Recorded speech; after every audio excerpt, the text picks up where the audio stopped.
ಇವತ್ತು ಮುಖ್ಯಮಂತ್ರಿ ಸಿದ್ದರಾಮಯ್ಯ ದಾಖಲೆ 15ನೇ ಬಜೆಟ್ ಮಂಡಿಸಿದ್ರು. ಡಾಕ್ಟರ್ ರಾಜ್ಕುಮಾರ್ ಅವರ ಸಿನಿಮಾದ ಹಾಡು ಬಂತು. ಆಮೇಲೆ ಮೊನ್ನೆ ಅಷ್ಟೇ ಬಿಹಾರದ ಮಾಜಿ ಮುಖ್ಯಮಂತ್ರಿ ದಿವಂಗತ ಕರ್ಪೂರಿ ಠಾಕೂರ್ ಅವರ ಹೆಸರು ಕರ್ನಾಟಕ ಸದನದಲ್ಲಿ ಪ್ರತಿಧ್ವನಿಸಿತು. ಜೊತೆಗೆ ಡಾಲಿ ಧನಂಜಯ್ ಅವರ ಸಿನಿಮಾದ ಒಂದು ಡಯಲಾಗ್ ಕೂಡ ಬಂತು. ಸಿಹಿ ಉಂಟು, ಕಹಿ ಉಂಟು, ಮತ್ತೊಂದು ಕಡೆ ನಗು ಉಂಟು, ಜಟಾಪಟಿನೂ ಆಯಿತು. ಬಿಜೆಪಿಗರು ಇನ್ನು ಹಿಂದೂ ವಿರೋಧಿ ಅಂತ ಹೇಳೋದು ಬೇಡ ಅಂಥೇಳಿ ದೇವಸ್ಥಾನಕ್ಕೆ ಸಂಬಂಧಪಟ್ಟ ಹಲವಾರು ವಿಚಾರಗಳು ಕೂಡ ಬಂತು. ಇವೆಲ್ಲದರ ಬಗೆಗಿನ ಸಂಪೂರ್ಣ ಮಾಹಿತಿ ಈ ರಿಪೋರ್ಟರ್.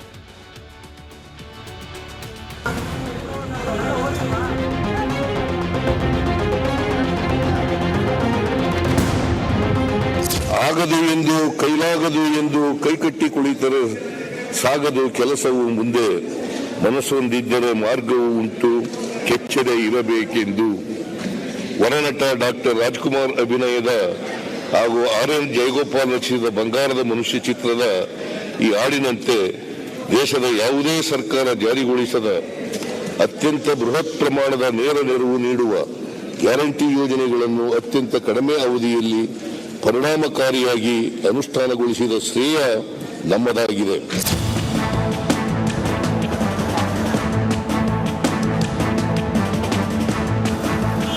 ಭಾರತ ರತ್ನ ಕರ್ಪೂರಿ ಠಾಕೂರ್ ಹೇಳಿಕೆ ಸ್ಮರಿಸುವ ಮೂಲಕ ಕೇಂದ್ರ ಹಾಗೂ ರಾಜ್ಯ ಸರ್ಕಾರಗಳ ನಡುವಣ ಸಮನ್ವಯತೆ ಪಾಠ ಮಾಡಿದರು.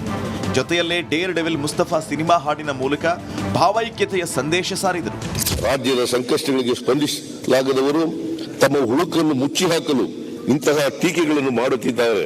ಇನ್ನೊಂದೆಡೆ ನಮ್ಮ ಗ್ಯಾರಂಟಿಗಳನ್ನು ಕದ್ದು ಅವರ ಗ್ಯಾರಂಟಿಗಳೆಂದು ನಂಬಿಸಲು ಎಣೆದಾಡುತ್ತಿರುವುದು ವಿಪರ್ಯಾಸ. ಇಂತಹ ಟೀಕೆಗಳಿಗೆ ನಾನೆಲ್ಲ ಶರಣರೇ ಉತ್ತರ ನೀಡಿದ್ದಾರೆ. ಮನ ಶುದ್ಧವಿಲ್ಲವಂಗೆ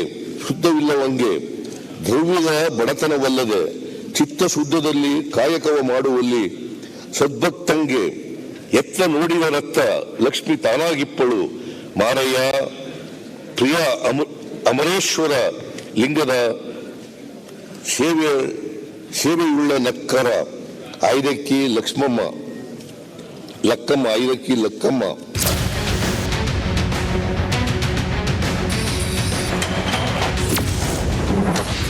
ಯಾವ್ಯಾವ ಇಲಾಖೆಗೆ ಎಷ್ಟೆಷ್ಟು? ಶಿಕ್ಷಣ ಇಲಾಖೆಗೆ 44,422 ಕೋಟಿ, ಇಂಧನ ಇಲಾಖೆಗೆ 23,159 ಕೋಟಿ, ಮಹಿಳಾ ಮತ್ತು ಮಕ್ಕಳ ಕಲ್ಯಾಣ ಇಲಾಖೆಗೆ 34,406 ಕೋಟಿ, ಗ್ರಾಮೀಣಾಭಿವೃದ್ಧಿ ಮತ್ತು ಪಂಚಾಯತ್ ರಾಜ್ ಇಲಾಖೆಗೆ 21,160 ಕೋಟಿ, ಒಳಾಡಳಿತ ಮತ್ತು ಸಾರಿಗೆಗೆ 19,777 ಕೋಟಿ, ನೀರಾವರಿ ಇಲಾಖೆಗೆ 19,179 ಕೋಟಿ, ನಗರಾಭಿವೃದ್ಧಿ ಮತ್ತು ವಸತಿ ಇಲಾಖೆಗೆ 18,155 ಕೋಟಿ, ಕಂದಾಯ ಇಲಾಖೆಗೆ 16,170 ಕೋಟಿ, ಆರೋಗ್ಯ ಮತ್ತು ಕುಟುಂಬ ಕಲ್ಯಾಣ ಇಲಾಖೆಗೆ 15,145 ಕೋಟಿ, ಸಮಾಜ ಕಲ್ಯಾಣ ಇಲಾಖೆಗೆ 13,334 ಕೋಟಿ, ಲೋಕೋಪಯೋಗಿ ಇಲಾಖೆಗೆ 10,424 ಕೋಟಿ, ಆಹಾರ ಮತ್ತು ನಾಗರಿಕ ಸರಬರಾಜು ಇಲಾಖೆಗೆ 9,963 ಕೋಟಿ, ಕೃಷಿ ಮತ್ತು ತೋಟಗಾರಿಕೆಗೆ 6,688 ಕೋಟಿ, ಪಶುಸಂಗೋಪನೆ ಮತ್ತು ಮೀನುಗಾರಿಕೆಗೆ 3,307 ಕೋಟಿ, ಇತರೆ ಇಲಾಖೆಗಳಿಗೆ 1,24,593 ಕೋಟಿ ರೂಪಾಯಿಯನ್ನ ನೀಡಲಾಗಿದೆ.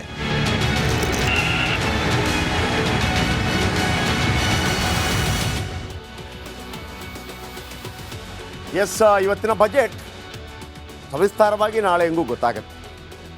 ಟಿವಿಗಳಲ್ಲಿ ನಾವು ಎಷ್ಟು ಹೇಳಿದ್ರು ಕೂಡ ನಮಗೇನು ಬಂತ್ರಿ ನೀರಾವರಿಗೆ ಇಷ್ಟು ಬಂತು, ಶಿಕ್ಷಣಕ್ಕೆ ಇಷ್ಟು ಬಂತು ಅಂತಂದಾಗ ಅದ್ರ ಬಗ್ಗೆ ತುಂಬ ತಲೆ ಕೆಡಿಸ್ಕೊಳ್ಳೋಕ್ಕಾಗೋದಿಲ್ಲ ಅಲ್ವಾ. ಆದರೆ ನಮಗೆ ಇಷ್ಟವಾಗುವಂಥ ಕೆಲವು ಇವರಿಗೊಂದು ಲಾಭ ಆಗಿದೆ ಅದನ್ನು ತಿಳಿಸೋದಕ್ಕೂ ಕೂಡ ನನಗೆ ಭಾಳ ಖುಷಿ. ಕೆಲವರಿಗೆ ಗಿಫ್ಟ್ ಸಿಕ್ಕಿದೆ, ಪಾಪ ಕಷ್ಟಪಡ್ತಾ ಇರ್ತಾರೆ, ಇದು ಇಷ್ಟು ಬಂದರೂ ಸಾಕಪ್ಪ ಅಂತೇಳಿ. ಅವರ ಪರವಾಗಿ ನಾವು ಯಾವತ್ತೂ ಧ್ವನಿ ಎತ್ತಾ ಇರ್ತೀವಿ, ಅವರ ಪರವಾಗಿ ಮಾತಾಡ್ತಾ ಇದ್ದೀನಿ. ಏನೆಲ್ಲ ಗಿಫ್ಟ್ ನಿಮಗೆ ಸಿಕ್ಕಿದೆ? ಯಾರಿಗೆ? ಅಂಗನವಾಡಿ ಕಾರ್ಯಕರ್ತೆಯರಿಗೆ ಸ್ಮಾರ್ಟ್ ಫೋನ್ ಸಿಕ್ಕಿದೆಯಂತೆ. ಇದಕ್ಕೆ ಕೆಲವು ಟೀಕೆಗಳೆಲ್ಲ ಮಾಡಿದ್ರು, ಅವ್ರು ಸಂಬಳ ಕೇಳಿದ್ರು, ಮತ್ತೊಂದು ಕೇಳಿದ್ರು. ಆಮೇಲೆ ಸ್ಮಾರ್ಟ್ ಫೋನ್ ಬಯಸೋರು ಕೂಡ ಇದೆ. ನಮಗೊಂದು ಫೋನು ಅಂಗನವಾಡಿ ಕಾರ್ಯಕರ್ತೆಯರಿಗೆ ಒಂದು ಸ್ಮಾರ್ಟ್ ಫೋನ್ ಸಿಕ್ಕಿದೆ, ಕೊಡ್ತಾ ಇದ್ದಾರೆ. ಬಾಡಿಗೆ ಕಟ್ಟಡದಲ್ಲಿರುವ ಅಂಗನವಾಡಿಗಳಿಗೆ ಸ್ವಂತ ಕಟ್ಟಡ ಇವರು ಹೇಳ್ತಾರೆ, ಇದು ಆದರೆ ಒಳ್ಳೆಯದು. ಆಮೇಲೆ ಇದು ಸಮರೋಪಾದಿಯಲ್ಲಿ ಆಗಬೇಕು. ನಾನೇ ನೋಡಿದ್ದೀನಿ ಅಂಗನವಾಡಿ ಎಷ್ಟೋ ಪಾಪ ಯಾವ್ಯಾವ ಕಟ್ಟಡಕ್ಕೆ ಚಿನ್ನ ಬೆಳ್ಳಿ ಆಮೇಲೆ ತಾಳಿ ಎಲ್ಲ ಅಡವಿಟ್ಟು ಬಾಡಿಗೆ ಕೊಟ್ಟಿದ್ದಾರೆ. ನಾವೇ ನಮ್ಮ ಕಾರ್ಯಕ್ರಮದಲ್ಲಿ ಅನೇಕ ತಾಳಿಗಳನ್ನು ಬಿಡಿಸ್ಕೊಟ್ಟಿದ್ದೀವಿ, ಸ್ವಲ್ಪ ಆವಾಜಲ್ಲಿ ಮಾತಾಡಿದ್ದೀವಿ. ಆದರೆ ಬಾಡಿಗೆ ಕಟ್ಟಡ ಅಂಗನವಾಡಿಗೆ ಸ್ವಂತ ಕಟ್ಟಡ ಆದಷ್ಟು ಬೇಗ ಆಗಬೇಕು, ಇದನ್ನು ಸಮರೋಪಾದಿಯಲ್ಲಿ ತಗೋಬೇಕು. ಆಮೇಲೆ ಆರೈಕೆ ಮಾಡುವವರಿಗೆ 1,000 ರೂಪಾಯಿ ಪ್ರೋತ್ಸಾಹ ಧನ, ಶಬಾಷ್. 1,000 ರೂಪಾಯಿ ಭಾಳ ದೊಡ್ಡ ಧನ ರೀ ಅವರಿಗೆಲ್ಲ. ಆಮೇಲೆ ಬಾಕಿ ಉಳಿದಿರುವ 1,500 ವಿಶೇಷ ಚೇತನರಿಗೆ ಸ್ಕೂಟಿ, 1,500 ವಿಶೇಷ ಚೇತನರಿಗೆ ಸ್ಕೂಟಿ. ಚೆನ್ನಾಗಿರುತ್ತೆ ಅವ್ರಿಗೊಂದು ಸ್ಕೂಟಿ ಎಲ್ಲ ಸಿಕ್ಕಿದರೆ ಓಡಾಡೋದಕ್ಕೆ, ಅವರವ್ರ ಕೆಲಸ ಮಾಡ್ಕೊಳ್ಳೋದಕ್ಕೆ. ಇದು ಸಿಂಪಲ್ ಆಗಿ ಹೇಳ್ತಿರೋದು ನಾನು, ಯಾಕೆಂದರೆ ನೀರಾವರಿಗೆ ಇಷ್ಟು ಬಂತಂದರೆ ನೀರಾವರಿ ನಾನು ಏನು ಅಂತೆಲ್ಲ ಕೇಳಿಕ್ಕೆ ಶುರು ಮಾಡ್ತೀವಿ ಅದಕ್ಕೆ. ಇನ್ನು ಮಂಗಳಮುಖಿಯರ ಮಾಶಾಸನ 1,200 ರೂಪಾಯಿಗೆ ಏರಿಕೆಯಾಗಿದೆ. ಇದು ಫ್ಯಾಂಟಾಸ್ಟಿಕ್. ಮಂಗಳಮುಖಿಯರು ಅವ್ರಿಗೆ 800 ರೂಪಾಯಿನೋ ಬರ್ತಾಯಿತ್ತು, 600-800 ರೂಪಾಯಿನೋ ಬರ್ತಾಯಿತ್ತು. ಒಂದು 400 ರೂಪಾಯಿ ಜಾಸ್ತಿ ಮಾಡಿದ್ದಾರೆ. 1,200 ರೂಪಾಯಿಗೆ ಏರಿಕೆ. ಇವರನ್ನು ಕೇರ್ ಮಾಡೋರು ಯಾರಿಲ್ಲ ಮಂಗಳಮುಖಿಯರನ್ನು, ಗೊತ್ತಾಯ್ತಲ್ಲ, ಕೇರೆ ಮಾಡಲ್ಲ ಮಂಗಳಮುಖಿಯರನ್ನು. ಸೊ ಅವರಿಗೆ 1,200 ರೂಪಾಯಿ ಮಾಶಾಸನ. ಮಾಜಿ ದೇವದಾಸಿಯರ ಮಾಶಾಸನ, ದೇವದಾಸಿ ಅವ್ರ ಪಾಪ ಮಾಜಿ ದೇವದಾಸಿಯರು ಎಲ್ಲೆಲ್ಲೋ ಇರ್ತಾರೆ, ಅವ್ರಿಗೂ ಕಷ್ಟ.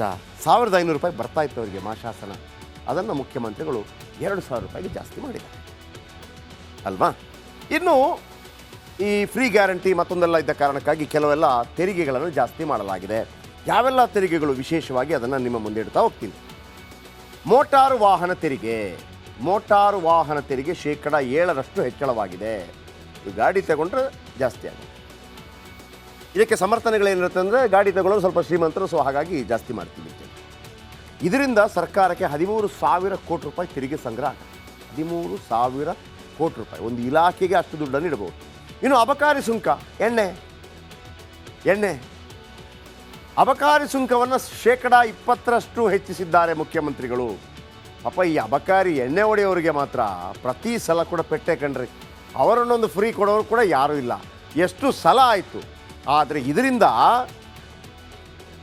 ಇನ್ನು ಮುಂದೆ ಬಿಯರ್ ತುಂಬ ದುಬಾರಿ ಆಗುತ್ತೆ, ಕಾಸ್ಟ್ಲಿ ಆಗುತ್ತೆ ಬಿಯರ್.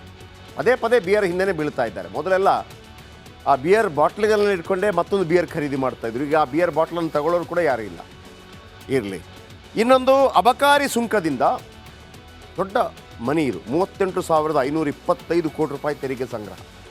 ಇತ್ತೀಚಿನ ತನಕ ಒಂದು 25,000 ಕೋಟಿ ಅಂತ, ಈಗ 38,525 ಕೋಟಿ. ಇದು ಕಳೆದ ಬಾರಿ ಮಹಿಳಾ ಮತ್ತು ಮಕ್ಕಳ ಕಲ್ಯಾಣ ಇಲಾಖೆಗೆ ಇಟ್ಟಷ್ಟು ದುಡ್ಡು. ಇನ್ನು ನೋಂದಣಿ ಮುದ್ರಾಂಕ ಶುಲ್ಕ ಆಲ್ರೆಡಿ ಇದು ಜಾಸ್ತಿ ಮಾಡಿದ್ದಾರೆ. ಫೈನಲಿ ಮುದ್ರಾಂಕ ಶುಲ್ಕ 14% ಹೆಚ್ಚಳವಾಗಿದೆ. 26,000 ಕೋಟಿ ರೂಪಾಯಿ ಇದರಿಂದ ಬರುತ್ತೆ. ನೋಡಿ ಇಲ್ಲಿ, ಮೋಟಾರ್ ತೆರಿಗೆ ವಾಹನ 13,000, ಅಬಕಾರಿ ಸುಂಕ 38,000 ಕೋಟಿ, ನೋಂದಣಿ ಮುದ್ರಾಂಕ 26,000 ಕೋಟಿ. ಆಮೇಲೆ ಇತರ ತೆರಿಗೆಗಳನ್ನು ಕೂಡ ಗೊತ್ತಾಗದ ರೀತಿಯಲ್ಲಿ 1% ಏರಿಸಿದ್ದಾರೆ ಸಿದ್ದರಾಮಯ್ಯ. ಆಮೇಲೆ ಇತರ ತೆರಿಗೆಗಳಿಂದಲೇ 2,368 ಕೋಟಿ ಸಂಗ್ರಹ ಗುರಿ. ಅದೇನು ದೊಡ್ಡ ವಿಚಾರ ಅಲ್ಲ, ಅದು ಎಲ್ರಿಗೂ ಗೊತ್ತಿರುವಂಥದ್ದು. ಇನ್ನು ಮುಖ್ಯ ವಿಚಾರ ಏನಪ್ಪ ಅಂತಂದರೆ, ಈ ಅಲ್ಪಸಂಖ್ಯಾತರಿಗೆ, ಮುಸ್ಲಿಮರಿಗೆ, ಕ್ರಿಶ್ಚಿಯನ್ರಿಗೆ, ಜೈನರಿಗೆ ಇದೆಲ್ಲ ದುಡ್ಡು ಕೊಟ್ಟಿದ್ದಾರಲ್ಲ, ಒಂದು ರೀತಿಯಲ್ಲಿ ಅದಕ್ಕೆ ವಾದ ಪ್ರತಿವಾದ ಶುರುವಾಗಿದೆ ಈ ಫೇಸ್ಬುಕ್ಕಲ್ಲಿ, ಸೋಷಿಯಲ್ ಮೀಡಿಯಾಗಳಲ್ಲಿ. ದೇವಸ್ಥಾನದಿಂದ ಬಂದ ದುಡ್ಡನ್ನು ಅವರಿಗೆಲ್ಲ ಕೊಡ್ತಾ ಇದ್ದಾರಪ್ಪ. ಯಾಕೆಂತಂದರೆ ಒಂದು ಮಸೀದಿಯಿಂದಾಗಲಿ, ಚರ್ಚ್ನಿಂದಾಗಲಿ ಬೇರೆ ಕಡೆಯಿಂದ ದುಡ್ಡು ಬರೋದಿಲ್ಲ. ದೇವಸ್ಥಾನದ ಹಾಕಿದಂಥ ಎಲ್ಲ ದುಡ್ಡುಗಳು ಸರ್ಕಾರಕ್ಕೆ ಹೋಗುತ್ತೆ ಅಂತೇಳಿ. ಹಾಗಾಗಿ ಮುಜರಾಯಿ ಇಲಾಖೆಯಿಂದ 500 ಕೋಟಿ ರೂಪಾಯಿ ಸಂಗ್ರಹ ಆಗುತ್ತೆ. ಬೇರೆ ಬೇರೆ ಬೇರೆ ದೇವಸ್ಥಾನ ಯಾವ ಧರ್ಮಕ್ಕೆ ಆಗಿದ್ರೆ ಎಷ್ಟು ಕೊಟ್ಟರು. ಮುಜರಾಯಿ ಇಲಾಖೆಯಿಂದ ಅಂದರೆ ಹಿಂದೂ ದೇವಾಲಯಗಳಿಂದ 500 ಕೋಟಿ ರೂಪಾಯಿ. ನಿಮಗೆ ಗೊತ್ತಿರ್ಬೋದು, ಇಲ್ಲಿರುವಂಥ ಯಾವುದು ಮೈಸೂರು ಚಾಮುಂಡಿ ಬೆಟ್ಟ, ಅಲ್ಲಿಯ ದೇವಸ್ಥಾನ, ನಂಜುಂಡೇಶ್ವರ, ಕಟೀಲ್ ದುರ್ಗಾಪರಮೇಶ್ವರಿ ದೇವಸ್ಥಾನ, ಕುಕ್ಕೆ ಸುಬ್ರಹ್ಮಣ್ಯ ದೇವಸ್ಥಾನ, ಆಮೇಲೆ ಘಾಟಿ ಸುಬ್ರಹ್ಮಣ್ಯ ದೇವಸ್ಥಾನ, ಈ ಎಲ್ಲ ದೇವಸ್ಥಾನಗಳಿಂದ ಅಪಾರ ಪ್ರಮಾಣದಲ್ಲಿ ದುಡ್ಡು ಬರುತ್ತೆ. ಅದುವೇ ಒಟ್ಟು 500 ಕೋಟಿ ಸಂಗ್ರಹ ಆಗುತ್ತೆ ವರ್ಷಕ್ಕೆ. ಯಾವ್ಯಾವ ಧರ್ಮಕ್ಕೆ ಎಷ್ಟೆಷ್ಟು ಮುಜರಾಯಿ ಇಲಾಖೆ ಆದಾಯ ಬೇರೆ ಧರ್ಮಗಳಿಗೆ ಹೋಗುತ್ತೆ ಅಂತ ಬಹುಮುಖ್ಯವಾಗಿ BJP ಆರೋಪ ಮಾಡ್ತಾ ಇರುತ್ತೆ. ಆದರೆ ಈ ಹಿಂದೆ ಕೋಟ ಶ್ರೀನಿವಾಸ ಪೂಜಾರಿ ಹೇಳಿದರು ಇಲ್ಲ, ಆ ಥರ ಆಗೋದಿಲ್ಲ ಅಂತೇಳಿ. ಆದರೂ ಕೂಡ ಅದರ ಬಗ್ಗೆ ಚರ್ಚೆ ನಿರಂತರವಾಗಿರುತ್ತೆ. ಯಾಕೆ ಅಂತಂದರೆ ಅವ್ರು ಹೇಳೋದು, ಈಗ ನೋಡಿ 330 ಕೋಟಿ ರೂಪಾಯಿ ಹಣದಲ್ಲಿ ಹಜ್ ಭವನ ನಿರ್ಮಾಣ ಆಗುತ್ತೆ. ಹಜ್ ಭವನ ಯಾವುದೇ ಮಸೀದಿಗಳಿಂದಂತೂ ದುಡ್ಡು ಬರಲ್ಲ ಸರ್ಕಾರಕ್ಕೆ. ಅಲ್ಲಿಗೆ ಹೋಗುವಂಥ ದುಡ್ಡನ್ನು ಅವ್ರು ಹೇಳ್ತಾ ಇರೋದು ದೇವಸ್ಥಾನದಿಂದ ಹೋಗುವಂಥ ದುಡ್ಡು, ನಮ್ಮ ತೆರಿಗೆ ದುಡ್ಡು ಅದು ಅಂತೇಳಿ. ವಕ್ಫ್ ಬೋರ್ಡ್ ಕ್ರಿಶ್ಚಿಯನ್ ಸಮುದಾಯಕ್ಕೂ ಅನುದಾನ. ಯಾವುದೇ ಈ ಹಿಂದೂ ಕಾರ್ಯಕರ್ತರು ಅಥವಾ ಬಿ ಜೆ ಪಿ ಕಾರ್ಯಕರ್ತರುಗಳ ಆರೋಪ ಏನಪ್ಪ ಅಂತಂದರೆ, ಯಾವುದೇ ಕ್ರಿಶ್ಚಿಯನಿಂದ ನಿಮ್ಗೆ ದುಡ್ಡು ಬರಲ್ಲ, ಮಸೀದಿನ ದುಡ್ಡು ಬರಲ್ಲ, ಕಾಣಿಕೆ ಹಾಕೋದು ನಮ್ಮ ದೇವಸ್ಥಾನದಲ್ಲಿ ಮಾತ್ರ, ಆ ದುಡ್ಡು ಬರುತ್ತೆ, ಆದರೆ ನೀವು ಅವ್ರಿಗೆ ದುಡ್ಡು ಕೊಡ್ತೀರಿ. ಇದು ಅವತ್ತರಿಂದ ಇವತ್ತಿನ ತನಕ ನಡೆದುಕೊಂಡು ಬಂದಂಥ ವಾದ ವಿವಾದ. ಇನ್ನು ಬಜೆಟ್ನಲ್ಲಿ ಅಲ್ಪಸಂಖ್ಯಾತ ಅಭಿವೃದ್ಧಿ ನಿಗಮಕ್ಕೆ 393 ಕೋಟಿಯನ್ನು ಮೀಸಲಿಡಲಾಗಿದೆ. ವಕ್ಫ್ ಆಸ್ತಿಗಳ ರಕ್ಷಣೆಗೆಂದೇ 100 ಕೋಟಿ ರೂಪಾಯಿ ಮೀಸಲಿಟ್ಟಿದ್ದಾರೆ ಸಿದ್ದರಾಮಯ್ಯ. ಇನ್ನು ಮಂಗಳೂರಿನಲ್ಲಿ ಹಜ್ ಭವನ ನಿರ್ಮಾಣಕ್ಕೆ 10 ಕೋಟಿ ರೂಪಾಯಿಯನ್ನು ಎತ್ತಿಡಲಾಗಿದೆ. ಕ್ರಿಶ್ಚಿಯನ್ ಸಮುದಾಯದ ಅಭಿವೃದ್ಧಿಗೆ 200 ಕೋಟಿ ರೂಪಾಯಿ. ಅಲ್ಪಸಂಖ್ಯಾತ ಮಹಿಳಾ ಸ್ವಸಹಾಯ ಗುಂಪುಗಳಿಗೆ 10 ಕೋಟಿ. ಇದು ಫ್ಯಾಂಟಾಸ್ಟಿಕ್. ಅಲ್ಪಸಂಖ್ಯಾತ ಮಹಿಳಾ ಸ್ವಸಹಾಯ ಗುಂಪುಗಳಿಗೆ 10 ಕೋಟಿ. ಅದನ್ನು ಸರಿಯಾಗಿ ಈಗ ಮಹಿಳಾ ಸ್ತ್ರೀ ಶಕ್ತಿ ಸಂಘಟನೆ ಅಂತಿತ್ತು, ಎಸ್ ಎಂ ಕೃಷ್ಣ ಕಾಲಾವಧಿಯಲ್ಲಿ ಅದನ್ನು ಕಾರ್ಯರೂಪಕ್ಕೆ ತರಲಾಯಿತು. ಅದರ ಹಿಂದೆ ಎಸ್ ಎಂ ಕೃಷ್ಣ, ಆಮೇಲೆ ಎಚ್ ವಿಶ್ವನಾಥ್, ಆಮೇಲೆ ಮೋಟಮ್ಮ ಇವರೆಲ್ಲ ಬಹಳ ಅದ್ಭುತವಾಗಿ ಶ್ರಮವಹಿಸಿ ಇವತ್ತು ಮಹಿಳಾ ಸ್ವಸಹಾಯ ಸಂಘ ಇದೆಯಲ್ಲ, ಬಹಳ ದೊಡ್ಡ ಮಟ್ಟದಲ್ಲಿ ಪ್ರಭಾವ ಬೀರುತ್ತೆ. ಅಲ್ಪಸಂಖ್ಯಾತ ಮಹಿಳಾ ಸ್ವಸಹಾಯ ಗುಂಪುಗಳಿಗೆ 10 ಕೋಟಿ. ಇದನ್ನು ಆ ಸಮುದಾಯದಲ್ಲಿರುವಂಥ ಮಹಿಳೆಯರು ಭಾಳ ಎನರ್ಜೆಟಿಕ್ ಆಗಿ ಅದನ್ನು ಬಳಕೆ ಮಾಡಿಕೊಂಡು ಆ ಸಮುದಾಯ, ವಿಶೇಷವಾಗಿ ಮಹಿಳಾ ಸಮುದಾಯ, ಒಂದು ರೀತಿಯಲ್ಲಿ ಸಬಲೀಕರಣಕ್ಕೆ ಒಳಗಾಗಬೇಕು. ಅದಾಗಲಿ ಅಂತ ಒಂದು ಆಶಯ ನಮ್ಮದು. ಆಮೇಲೆ ರಾಮನಗರ ರಾಮದೇವರ ಬೆಟ್ಟದ ಬಗ್ಗೆ ಚರ್ಚೆ ಆಗಲಿಲ್ಲ. ಇದು ಕೆಲವರಿಗೆ ಬೇಸರ ಇದೆ. ರಾಮನಗರದಲ್ಲಿ ರಾಮದೇವರ ಒಂದು ದೇವಸ್ಥಾನ ಮಾಡ್ತೀವಿ ಅಂತೇಳಿ ಅಲ್ಲೆಲ್ಲ ಓಡಾಡ್ತಾ ಇದ್ದಾರೆ, ಅಲ್ಲಿ ಮಾಡ್ತೀವಿ ಅಂತ ಹೇಳಿ. ಆದರೆ ಅದರ ಬಗ್ಗೆ ಏನು ಹೇಳಿಲ್ಲ. ಆದರೆ ಇನ್ನೊಂದು ಖುಷಿ ವಿಚಾರ ಏನಪ್ಪ ಅಂತಂದರೆ ಅಂಜನಾದ್ರಿ ಅಭಿವೃದ್ಧಿಗೆ, ಅಂಜನಾದ್ರಿ ಕೊಪ್ಪಳದಲ್ಲಿರುವಂಥ ಅಂಜನಾದ್ರಿ ಬೆಟ್ಟ ಇದೆ, ಅದು ಭಾಳ ದೊಡ್ಡ ರಾದ್ದಾಂತ ಇದೆ. ಏನಂತಂದರೆ ತಿರುಪತಿ, ತೆಲಂಗಾಣದಲ್ಲಿ ಏನು ಹೇಳ್ತಿದ್ದಾರೆ, ಹನುಮಂತ ಹುಟ್ಟಿದ್ದು ತಿರುಪತಿಯಲ್ಲಿ ಅಂತ ಹೇಳ್ತಾರೆ. ಆದರೆ ಹನುಮಂತ ಹುಟ್ಟಿದ್ದು ಈ ಅಂಜನಾದ್ರಿ ಬೆಟ್ಟದಲ್ಲಿ. ನೀವು ಅಂಜನಾದ್ರಿ ಬೆಟ್ಟಕ್ಕೆ ಹೋಗಬೇಕು, ಅದು ಆ ಬೆಟ್ಟವೇ ಆಂಜನೇಯನ ಥರ ಕಾಣುತ್ತೆ ಒಂದು. ಆಮೇಲೆ ಅಲ್ಲಿ ಪಂಪಾ ಸ್ವಾಮೀಜಿಗಳು ಅಂತಿದ್ದಾರೆ, ಅವರು ಬಹಳ ಶ್ರಮ ವಹಿಸ್ತಾ ಇದ್ದಾರೆ. ಮೊನ್ನೆ ಅಯೋಧ್ಯೆಗೆ ಕೂಡ ಅವರೊಂದು ಆ ಗಾಡಿಯನ್ನು ತಂದಿದ್ದರು, ಅಲ್ಲಿ ಆಗಬೇಕು. ಅದಕ್ಕೆ 100 ಕೋಟಿ ರೂಪಾಯಿಯನ್ನು ಸಿದ್ದರಾಮಯ್ಯನವರು ಕೊಟ್ಟಿದ್ದಾರೆ. ಸೊ ಹಾಗಾಗಿ ಕೇವಲ ಇದು ಮಾತ್ರ ಅಲ್ಲ, ಬೇರೆ ಬೇರೆ ಕಡೆ ತಿರುಪತಿಯಲ್ಲಿ, ಶ್ರೀಶೈಲದಲ್ಲಿ ಇಲ್ಲೆಲ್ಲ ಕಟ್ಟಡಗಳನ್ನು ರಾಜ್ಯ ಸರ್ಕಾರದ ವತಿಯಿಂದ ಕಟ್ಟೋದಕ್ಕೆ ಸಾಕಷ್ಟು ಹಣವನ್ನು ಕೊಟ್ಟಿದ್ದಾರೆ. ಆ ಮೂಲಕ ಒಂದು ಮೃದು ಹಿಂದುತ್ವ, ಸಾಫ್ಟ್ ಹಿಂದುತ್ವಕ್ಕೆ ಮಣೆ ಹಾಕಿದ್ದಾರೆ. BJPಯವರಿಗೆ ಟೀಕೆ ಮಾಡೋದಕ್ಕೆ ಅವಕಾಶ ಸಿಕ್ಕಿಲ್ಲ, ಯಾಕಂದರೆ ಮುಸ್ಲಿಮರಿಗೂ ಕೊಟ್ಟಿದ್ದಾರೆ, ಹಿಂದೂ ದೇವಸ್ಥಾನಗಳಿಗೂ ಕೊಟ್ಟಿದ್ದಾರೆ ಅನ್ನುವಂಥ ಒಂದು ಸಂದೇಶ ಹೋಗಲಿ ಅಂತೇಳಿ.